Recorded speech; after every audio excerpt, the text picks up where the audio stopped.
Kita baca satu skop ya. Judulnya apa teman-teman? Larangan tentang makan, ya, makan darah atau bangkai. Yang saya tanyakan tadi apa? Di mana nubuatan ada ajaran para nabi menebus dosa pakai darah manusia. Lalu apa hubungannya dengan ini coba? Nyambung gak teman-teman dengan pertanyaan saya? Nyambung kagak?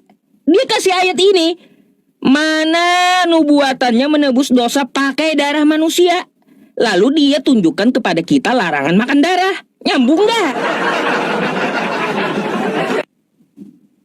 Aduh, coba kau pahami, Sep. Ya, pertanyaanku itu ya. Pahami nabi mana ya yang mengajarkan atau menubuatkan menebus dosa memakai darah manusia. Bukan kau tunjukkan kepada kami larangan makan darah. Nggak nyambung. Halo teman-teman, selamat datang di Adam Rosni Channel. Dan pastikan untuk memberi like, subscribe, dan aktifkan notifikasi agar tidak ketinggalan. Bersiaplah untuk terinspirasi dan beraksi bersama kami. Dari apa yang kamu perselisihkan.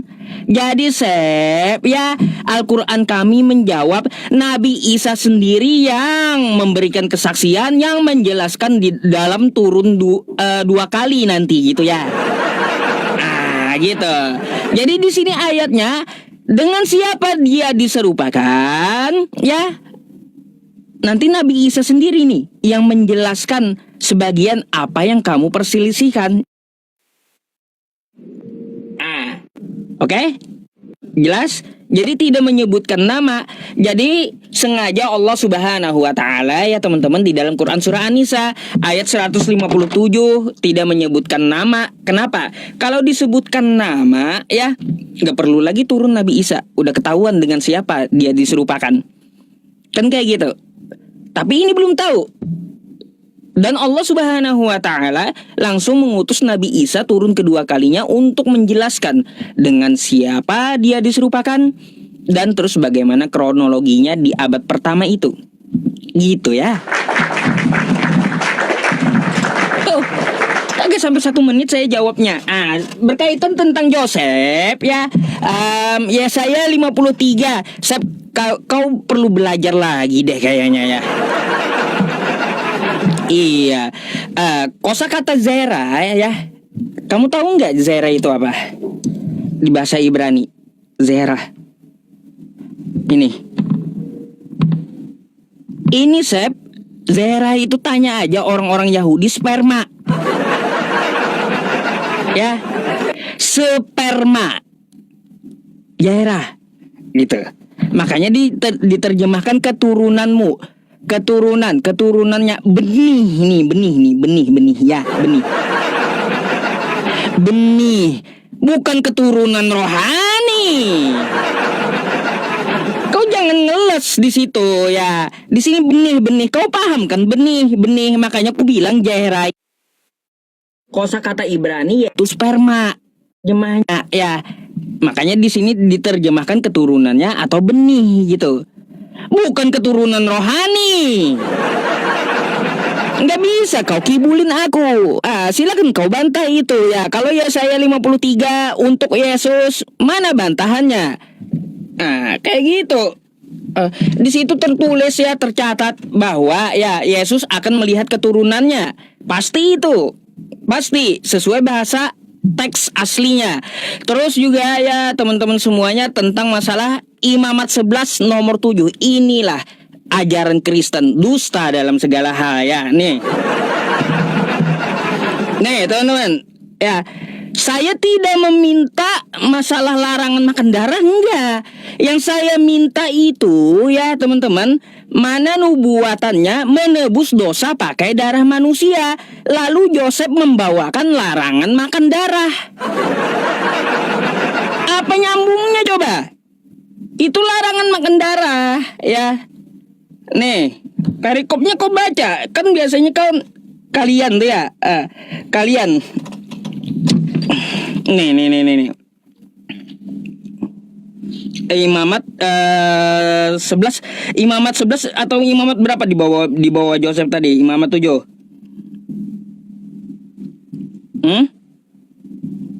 Imamat berapa tadi? Lupa aku. Sep, imamat berapa, Sep? Baik. Korban penebus salah. Oke, imamat berapa saya lupa, teman-teman. Imamat berapa dia bawa tadi? Yang katanya di dalam dirinya ada makhluk gitu. Ya, oke. Biar dulu dah. Nanti akan saya bahas ini ya. Gak apa-apa, gak sempat. Dia nggak mau kasih waktu. Oh, imamat 17, baik. Silakan di mute ya. Beginilah Islam ya. Kalau orang lagi menjelaskan makanya catat. Iqra itu jangan cuma dibaca tapi dicatat. Anda mau membantah data saya tapi Anda sendiri nggak tahu datanya yang mana. Jadi apa yang Anda bantah? Oh ini Joseph ini membohong. Apa yang membohong? Kamu aja nggak tahu saya ngomong yang mana. Nah yang membohong itu kamu. Hah? Beruntung ini adalah malam di mana Yusuf PI mempermalukan dirinya sendiri dan mempermalukan Islam. Ya, dia nggak tahu imamat berapa tapi dia mengatakan saya pembohong. Oke, saya lanjutkan. Ya, jadi kalau berbicara mengenai tentang penyaliban, tadi Yusuf PI menjawab, saya langsung bantah. Az-Zukhruf ayat 63 katanya Isa akan turun. Jadi Allah sengaja nggak kasih tahu siapa yang disalibkan supaya nanti Isa turun kasih tahu namanya. Woi. Surah Hud ayat pertama dalam Al-Quran, Alif Lam Ra tilka ayatul kitabah. Sungguh ayat-ayat yang diturunkan dari Al-Quran itu memberikan penjelasan terperinci. Harus nambahin Isa juga supaya menjelaskan. Jadi tugas Isa turun nanti. Woi, kumpul. Saya mau kasih tahu. Kamu penasaran kan? 2000 tahun Allah itu nutup-nutupin. Kayak gitu ya Isa-nya. Wah terlalu banyak drama sinetron. Ini ada part-partnya, part kesekian gitu ya. Oh sinetron ini nyontek Islam ternyata. Begini ya, saya nggak mau terima jawaban itu, nggak masuk akal. Saya minta hadis. Karena kamu nggak bisa nyebutin ayat Al-Quran. Hadis lah paling nggak. Ada nggak di dalam hadis? Nabi Isa turun kasih tahu yang disalibkan siapa? Nggak ada, ini cuma asumsi kamu. Cocokologi. Jelas ditanya siapa kok. Bilang aja nggak ada, sudah selesai supaya kita sudah tahu kesimpulannya Al-Quran bukan kitab suci. Oke, kamu mempertanyakan dengan tadi keturunan secara rohani, kamu bilang katanya itu sperma. Kamu tuh bisa bahasa Inggris gak sih? Itu ya makanya saya bilang buang pikiran Muhammad itu. Ya coba kamu baca A'udzubillahi minasyaitonirrajim. Lindungilah aku dari godaan setan terkutuk. Yaitu bawaannya pengen keluar. Keluar mana lihat. Ini ya. Nih lihat. Ini zerah teman-teman. Zera. Ini nggak cuma tremor. Kamu bayangin deh bahasa Inggris. Yielding seed and fruit. Masa buah ini bisa mekar karena air mani? Jangan kamu samakan kayak Al-Quranmu lah. Air mani itu keluar dari tulang sumsum. Ini bukan berarti hanya sperma, artinya banyak arti kan. Ustadz juga mengerti bahasa Arab itu dari rumpun Semit kuno. Satu kata itu bermakna artinya. Maka ketika tadi saya tunjukkan Zera itu bukan hanya keturunan biologis, yaitu disebut dengan anak-anak Allah, kamu terima. Ketika seorang guru menyebut anak-anakku yang kukasihi, apakah berarti gurunya itu punya anak sebanyak sekelas itu? Jadi tolonglah ya, Muhammad nggak usah dibawa-bawa dalam diskusi kita. Memang beliau itu suka sekali memperbanyak keturunan. Ya, saya sudah jawab. Oke, sekarang kamu tadi mau mempermasalahkan ini tentang larangan makan darah. Yang dipermasalahkan sama kamu kan tentang kamu bertanya, adakah dalam perjanjian lama bahwa membebaskan, menebuskan dosa itu pakai darah? Kamu baca nggak baik-baik di sini? Islam itu suka aneh. Mereka mengutip ayat kita sembarangan kita terima. Tapi ketika kita memakai cara yang sama, kutip ayat yang cuman satu ayat kita potong, mereka nggak suka. Mereka suruh kita baca perikop. Ini dunia kebalik Islam. Kami lebih tahu daripada Anda. Nanti kalau saya pakai cara yang sama, nanti MUI ngamuk-ngamuk bilangnya Joseph itu mempreteli Al-Quran. Ini yang kamu mempermasalahkan. Silakan saya bacakan ulang. Karena nyawa makhluk ada di dalam darahnya, dan aku perhatikan telah memberikan darah itu kepadamu di atas mezbah untuk mengadakan pendamaian bagi nyawamu. Karena dar mengadakan pendamaian dengan perantara nyawa. Sudah saya ulangi ya di situ. Oke, nanti perjanjian lama ayat-ayatnya tentang pengorbanan, tentang pertumpahan darah untuk pembebasan nyawa, pembebasan dari dosa nanti saya akan tampilkan. Oke, sekarang saya ulangi lagi 10 detik terakhir seperti biasa. Saya ulangi lagi pertanyaannya. tidak terjawab. Siapa yang disalibkan? Jangan pakai asumsi. Jangan pakai, oh dalam Az-Zukhruf ayat 63 nanti Isa, kalau kamu saya tantang baca asbabun nuzulnya berani nggak? Itu tidak berbicara nantinya Isa akan ngomongin tentang siapa yang disalibkan. Tidak ada. Kalau teman-teman Islam mau jujur sesuai dengan hadis, Isa itu turun hanya untuk membun-bun babi, jadi tukang jagal. Jadi tukang gergaji bangunan, ngancurin salib. Ya, jadi saya minta sekali lagi 10 detik terakhir saya ulangi pertanyaan saya, siapa yang disalibkan sesuai data Al-Quran? Saya minta karena temanya tentang Alkitab dan Al-Quran.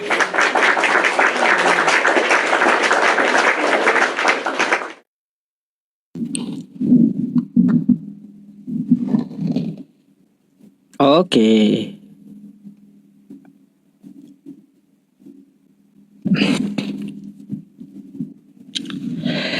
Inilah ya Joseph teman-teman ya. Supaya mempermalukan dirinya malam ini. Itulah ya.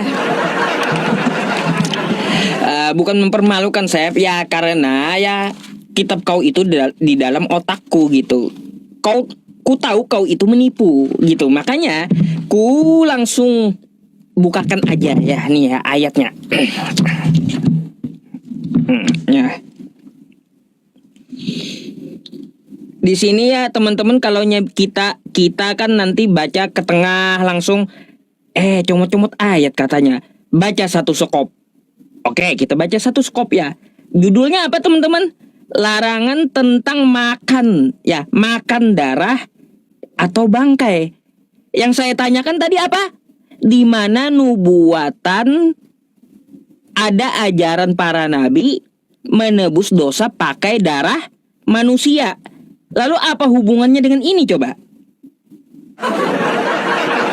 Nyambung gak teman-teman dengan pertanyaan saya? Nyambung gak? Dia kasih ayat ini, mana nubuatannya menebus dosa pakai darah manusia. Lalu dia tunjukkan kepada kita larangan makan darah. Nyambung gak? Aduh, coba kau pahami Sep ya pertanyaanku itu ya. Pahami nabi mana ya yang mengajarkan atau menubuatkan menebus dosa memakai darah manusia. Bukan kau tunjukkan kepada kami larangan makan darah. Nggak nyambung. Aduh. Kita bahas masalah manusia, Josephnya malah bahas masalah makanan gitu. Nyambung udah di situnya ya. Itu yang mempermalukan diri sendiri Sep ya. Perlu kau catat itu gitu. Yang ku minta sekali lagi, di mana dalilnya ya bahwa para nabi terdahulu mengajarkan menebus dosa menumbalkan manusia, menebus dosa memakai darah manusia, bukan larangan makan darah yang saya minta. Kayak gimana sih? Di situ aja udah nggak nyambung. Terus masalah tentang Az-Zukhruf 63. Lalu kau meminta dari hadis dah. Lah, aku langsung bawa ayatnya dari Al-Quran. Nampak kau bisa baca. Kan kayak gitu ya. Lalu aku membacakan Quran surah Az-Zukhruf 63 tadi, apakah enggak menjawab gitu? Padahal kan ayat Al-Quran yang menjawab sesuai kehendakmu dari Al-Quran. Nah, di situ di dalam Al-Quran dijelaskan di Az-Zukhruf 63, Nabi Isa akan datang turun kedua kalinya. Beliau akan menjelaskan kepada siapa beliau diserupakan. Aku tahu kamu mau menggiring kemana, udah tahu. Nanti kalau aku pakai hadis larinya ke sini. Udah tahu lebih pengalamanku Sep ya. Aku lebih pengalaman tentang membahas itu ya, makanya aku nggak mau repot membahas tentang masalah itu. Makanya ku bawakan saja Quran surah Az-Zukhruf ayat 63. Nabi Isa sendiri yang akan menjelaskan gitu. Jadi nggak perlu kita repot-repot mau nyari atau lagi pula ya teman-teman semuanya ya, tidak hal yang fundamental juga gitu ya di dalam agama Islam. Waktu ayat itu turun, nggak ada tuh sahabat Nabi kita mempertanyakan, "Hai Nabi, dengan siapa Nabi Isa diserupakan?" Nggak ada sahabat Nabi menanyain. Karena nggak penting gitu. Andai pun ada pertanyaan itu di zaman dulu, pasti dijawab Nabi ya teman-teman melalui hadisnya.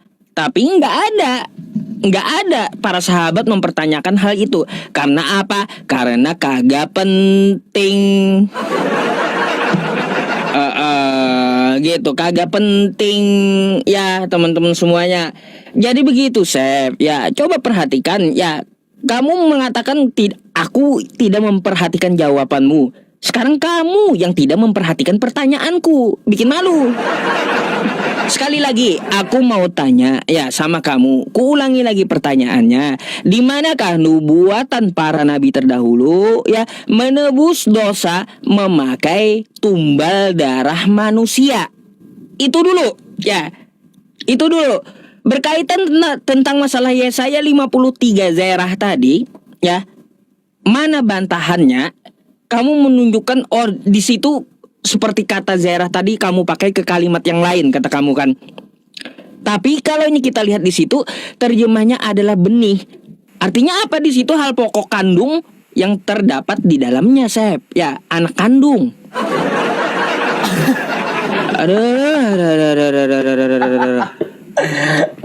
Aduh, ampun. Oke, silakan di mute. Oke, sekarang giliran saya. Masih bahas Jagi, Sid. Sid di situ artinya apa? Ustadz Yusuf PI belajar bahasa Inggris. Punya donatur suruh sekolahin ke bahasa Inggris ke Kampung Pare, Kampung Inggris Pare, ya. Tetapi itu bolak-balik saya sudah tunjukkan. Jadi saya tadi sudah bilang, dengerin. Bahasa apapun, bahasa Inggris, bahasa selain daripada bahasa kita, itu punya banyak makna. Ya, satu kata punya banyak makna, pahami. Maka ketika dikatakan zerah dalam bahasa Ibrani, kalau dalam konteks itu dikatakan keturunan, itu bukan hanya bermakna secara biologis, itu kata kiasan bermakna anak rohani, keturunan rohani. Sesuai dengan Kejadian ketika digunakan kata zerah yang tadi saya tampilkan. Kata zerah digunakan dalam kitab Kejadian berkenaan mengenai benih-benih yang muncul, itu bukan air mani, bukan anak kandung. Jadi sesuai dengan konteksnya, itu kiasan yang nanti digenapi dalam Yohanes 1 ayat 12. Bahwa orang-orang yang percaya diberinya kuasa sehingga menjadi anak-anak Allah, ya kan? Kenapa Islam gak mau bahas ini? Karena mereka cemburu, mereka adalah hamba Allah. Padahal kalau dalam Alkitab hamba itu adalah budak dosa. Tapi gak apa-apa, gini balik lagi Ustadz. Imamat 17 ayat 11 Ustadz permasalahkan mengenai bahwa itu adalah larangan makan darah. Betul. Ustadz tahu gak kenapa gak boleh makan darah? Karena tadi sudah dijelaskan di ayat 11. Darah itu lambang penebusan, pemurnian dosa, dipersembahkan ke atas mezbah. Itu sudah menjadi bayang-bayang. Makanya kalau Ustadz tanya, tidak ada nubuatan yang spesifik. Kenapa? Karena ini bukan pikiran Islam, apa-apa harus instan. Kamu aja ditanya mengenai yang permasalahan sepele aja nggak ada. Padahal jawabannya jelas, jangan geleng-geleng kepala. Lihat, nih, kita lihat di dalam Ibrani 10 ayat 1.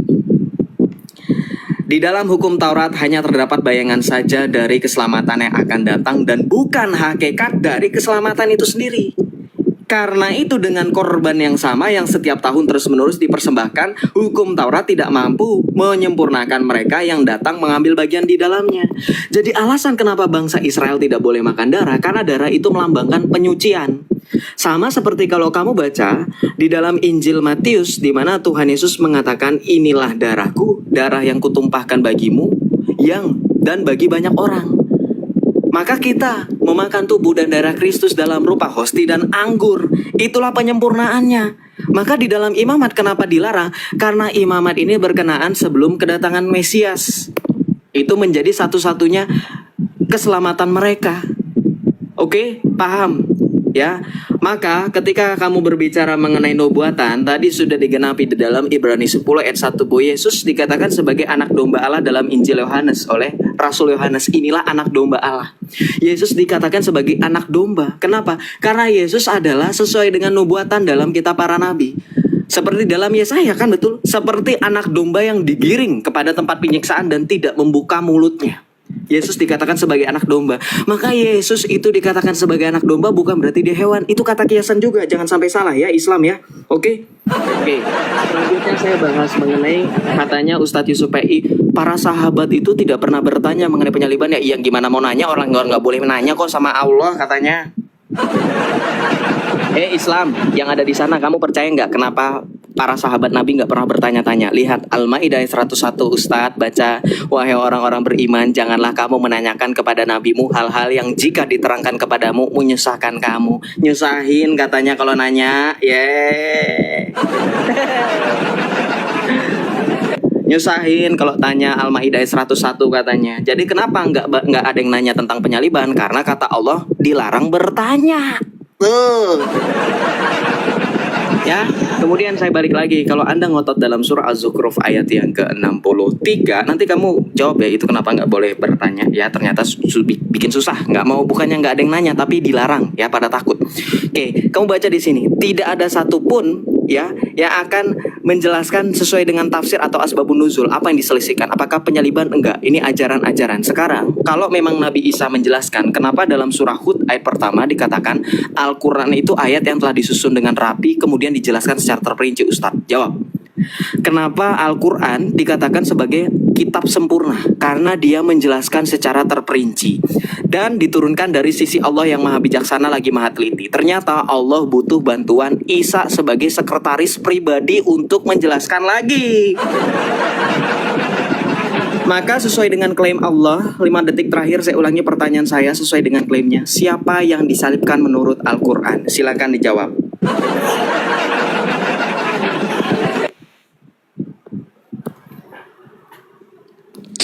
Penasaran dia, kata Quran katanya. Baik. Baik Joseph, aku akan bawakan dulu ya Quran aku ya. Nih ya. Ini kan yang Alif Lam Ra kitabun uhkimat ayatuhu summa fussilat min ladun hakimin khabir. Tuh, Alif Lam Ra. Inilah kitab yang ayat-ayatnya telah disusun dengan rapi, kemudian dijelaskan secara terperinci dan diturunkan dari sisi Allah. Kagak ada kan di sini, inilah ayat-ayatnya yang diturunkan sesuai kehendak Joseph. Gak ada ya. Ya. Katanya kan merincikan Al-Quran itu. Al-Quran tidak merincikan yang kamu mau, bukan. Ya, Al-Quran itu bukan yang seperti kamu mau. Bukan, Al-Quran ini firman Allah Subhanahu wa ta'ala, bukan merincikan yang kamu mau, bukan. Contoh apa saja yang dirincikan ya tentang masalah hukum waris dan hukum nikah. Nah, coba kalau kita melihat ya teman-teman, Allah merincikan di dalam Quran surah An-Nisa tentang masalah hukum warisan di ayat 11 sampai 12. Nih ya. Sabar. Ya. Tuh. Dirincikan Allah di sini ya. Siapa saja, berapa bagiannya, terperinci semuanya. Allah mensyariatkan, mewajibkan kepadamu tentang pembagian warisan untuk anak-anakmu, yaitu bagian seorang anak laki-laki sama dengan bagian 2 orang anak perempuan. Itu yang dirincikan maksudnya. Hukum-hukum yang seperti itu langsung dirincikan Allah ya, dan tidak ada sedikit pun yang salah gitu. Gak ada.